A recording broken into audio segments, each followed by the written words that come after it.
भोजपुर अरङ गाउँपालिका भोजपुर तरमेली कार्कीले बुनेको एलबी कार्कीले बुनेको डोको यही हो।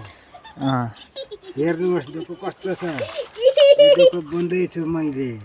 आउँदाखेरि हेर्नुहोस् मेरो डोका कति डरा छन्। यस्तै यस्तै डोका छैनन्। भोजपुरको डोका हेर्नुहोस् है। तरमेली भोजपुरको डोको कहाँ आएर बन्ने हुन्छ? मोरङ जिल्लाको बेलबारी बल्देमा बेलबारी 8 बल्दे हैन? बेलबारी 8 मोरङ बेलबारी 8।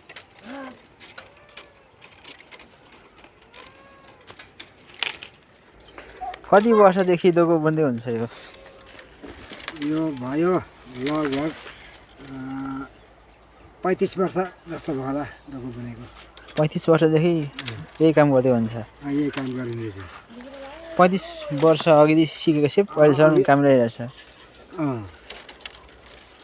50 वर्ष भयो नि, तर सरसरी बुनेको चाहिँ 35 वर्ष लगभग भयो होला। सरसरी बनेको चाहिँ 35 वर्ष, सिकेको चाहिँ 50 वर्ष भइसक्यो। ए अब के लाग्छ तपाईँलाई? अबको आउने पिँढी छ नि, तिनीहरूले पनि यही पेसा गर्ला नि त? यही पेसा अब चाहना हुनेले गर्छन्, चाहना नहुने गर्छन्। अब डोको हेरेर कसैले चाहना भयो भने गर्छन् पनि होला।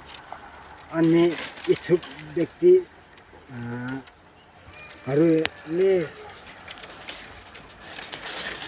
सिप त यसको लागि सिक्नु पर्यो नि त।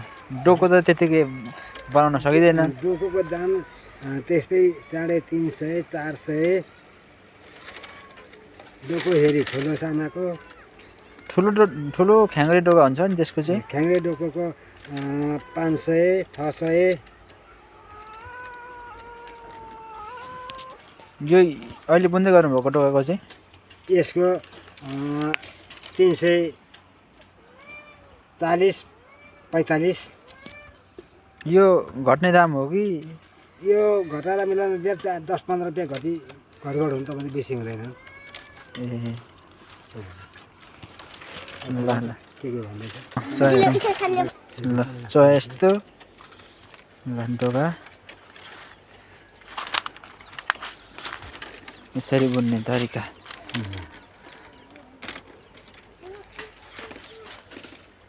यसरी कस्नुपर्छ है।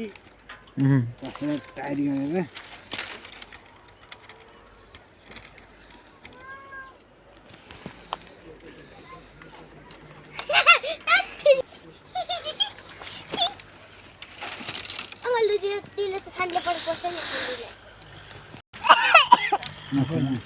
डोको भन्दैछ।